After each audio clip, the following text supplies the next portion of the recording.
Hola, humano. Bienvenido a un nuevo corto documental de Marginal Media. En esta ocasión respondo a una petición que uno de vosotros, Rolls, me hizo ya hace unos meses. Rolls lleva 5 años viviendo y trabajando en China. Llegó al tiempo que el presidente chino actual, Xi Jinping, era elegido presidente. Llegó a China con la impresión que más o menos todos tenemos del país, una nación que poco a poco va abriéndose más al modelo de Occidente. Después de 5 años, Rolls me comenta que su percepción ya no es exactamente la misma, ni la suya, ni la de muchos observadores internacionales, ni la de algunos chinos que están sufriendo una represión sin precedentes en los últimos 30 años. En este corto documental reflexionamos sobre algunos aspectos que parecen indicar que China, a pesar de su modernización, se desliza políticamente hacia su pasado. ¿Camina China hacia una dictadura?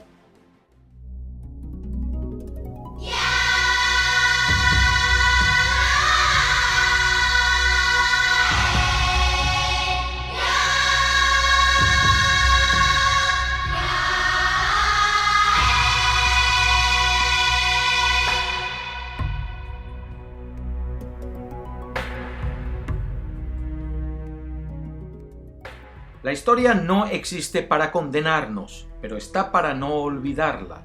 Hablar de dictadura en China es algo serio. El mayor genocidio de la historia moderna de la humanidad fue el cometido por Mao Zedong contra su propio pueblo al matar de hambre entre 45 y 60 millones de chinos. Eso ocurrió hace menos de 60 años. Que al presidente chino de hoy, Xi Jinping, comiencen a llamarle el nuevo Mao, debería de ponernos sobre aviso. Vamos a repasar escuetamente cómo funciona la política en China. Los ciudadanos chinos sí votan, pero lo hacen solo a nivel local, para escoger los representantes de la Asamblea Popular de su municipio. Esta es la base de una pirámide de poder que, según se va escalando, va restringiendo la libertad de elección. Los representantes de esta Asamblea Popular en la base, y solo ellos, olvídense ustedes ya del ciudadano de a pie, escogen a los representantes de la Asamblea Popular que haya por encima, y así sucesivamente, de asamblea en asamblea, hasta llegar a la Asamblea Popular Nacional, que es el único órgano que interviene en la elección del presidente. Es previsible ver que quien quiere escalar esa pirámide de poder, para poder llegar arriba ya ha de estar bastante domesticado. No es solo China, esto ocurre dentro de cualquier partido político de nuestros países. O eres parte del equipo o te quedas fuera.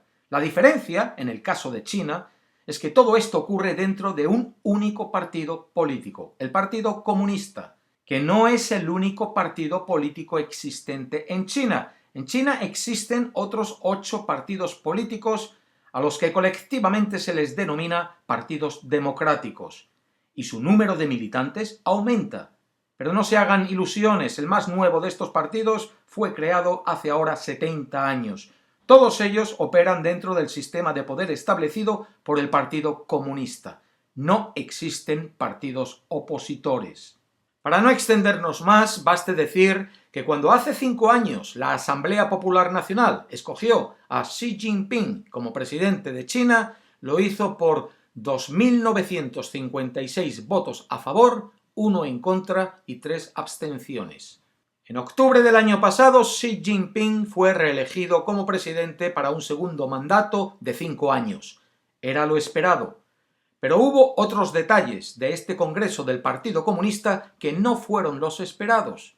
Por primera vez en una generación, el nuevo comité permanente no incluía a un líder más joven que sería preparado como heredero aparente de Xi Jinping, cuya presidencia ha de terminar al final de este segundo mandato, según lo estipula la Constitución china. La falta de un sucesor potencial podría verse como una señal de que el presidente Xi pretende dominar más allá de este próximo periodo de 5 años, ya sea por permanecer en el cargo o detrás de la escena. Xi Jinping acumula poder en torno a él. Otro ensalzamiento de su figura ha sido el hecho de que sus ideas y su nombre hayan sido incluidos dentro de la Constitución del Partido Comunista, algo que solo han conseguido dos líderes, el fundador de la nación, Mao Zedong, y Deng Xiaoping, responsable de la matanza de la plaza de Tiananmen, de la que ahora sabemos se masacraron unos 10.000 civiles. La decisión histórica de emparejar el nombre del presidente con el estatus de estos colosos políticos envía una señal clara a los funcionarios de toda China. Cuestionar al presidente Xi o sus políticas va a ser considerado una herejía ideológica. La nueva era iniciada por Xi Jinping ya se equipara a la de estos líderes. Mao creó una nación, Deng la modernizó, y Xi quiere restaurar su grandeza retomando ideales revolucionarios de Mao y basada en el orgullo nacionalista enraizado en las antiguas tradiciones de China. ¿Cómo puede Xi Jinping haber acumulado tanto poder e influencia en solo 5 años de mandato? Xi Jinping desconfía de las ideas liberales occidentales y sospecha de las intenciones de los Estados Unidos y otras potencias occidentales. Durante su primer periodo en la presidencia, Xi se ha enfocado en fortalecer los controles nacionales, comenzar a construir un ejército moderno y poderoso y elevar el perfil de China en los asuntos mundiales. La temática escogida para este corto documental me lleva a centrarme a partir de ahora en el primero de esos 3 aspectos, esos controles nacionales que Xi Jinping está implementando, su política doméstica.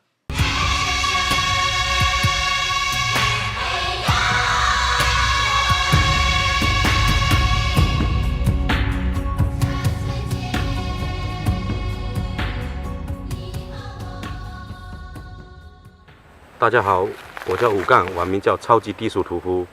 Hace menos de 2 meses, este prominente activista llamado Gu Gan, detenido en 2015, fue condenado a 8 años de cárcel por subversión, lo que los críticos consideran es la sentencia más dura aprobada en una ofensiva gubernamental contra el activismo que comenzó hace más de 2 años. Desde julio de 2015, las autoridades chinas han venido deteniendo activistas y abogados de derechos humanitarios sistemáticamente.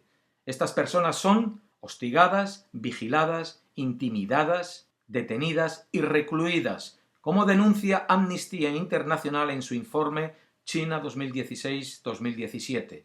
En Hong Kong han venido desapareciendo personas que trabajan en librerías y editoriales especializadas en libros críticos con el régimen comunista, y los libros más polémicos han sido retirados. También en Hong Kong han desaparecido varios millonarios presuntamente relacionados con la campaña anticorrupción que el presidente está llevando a cabo. Cuando el pasado junio Xi Jinping visitó Hong Kong para conmemorar los 20 años de soberanía china, la isla asistió al mayor despliegue militar hasta la fecha. Hace 20 años Pekín se comprometió a respetar un sistema mayor de libertades en la ciudad que en el resto del país, con libertad de prensa o independencia judicial. Pero estos últimos años, las injerencias del gobierno central han aumentado, lo que está generando tensión.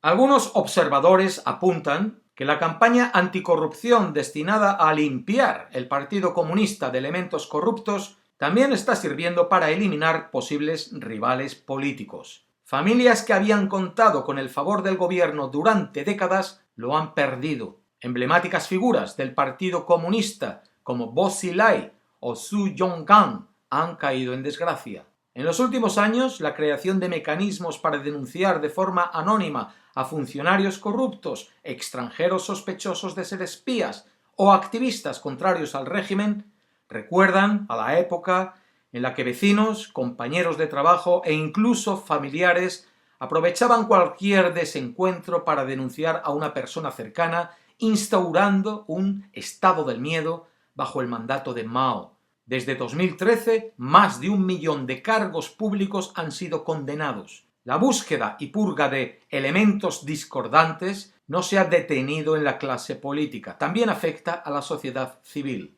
La lenta apertura de libertades que los chinos habían experimentado en las últimas décadas da marcha atrás. Para el año 2020, el gobierno chino quiere implementar un sistema de crédito social al más puro estilo de la distopía televisiva Black Mirror.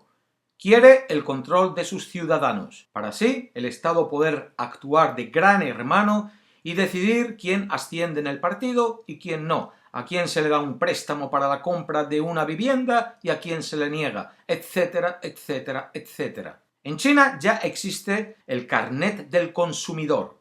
Este es un carnet que recoge información sobre las compras que haces y los usos que le das, y con ello va construyendo un perfil de tu persona. Alguien que dedica 10 horas al día a los videojuegos, por ejemplo, sería considerado un vago.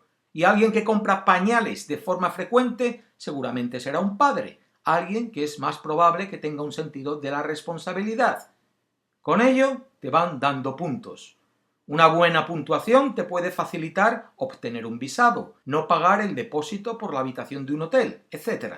Gente con buena puntuación la muestra con orgullo en sus redes sociales, la usa en las websites de citas para poder mostrar que es una persona de confianza. Los ciudadanos se van habituando a ello. Ya existen al menos 8 iniciativas similares en torno a este carnet que fueron aprobadas por el Banco Central de China en 2015. Pero es que antes el gobierno ya había expresado la necesidad de que cada ciudadano chino tuviese un carnet de identidad virtual asociado a su persona, al que iría adjunto un sistema de puntos que revelaría quién era, si esa persona era, según el Estado, buen ciudadano o no.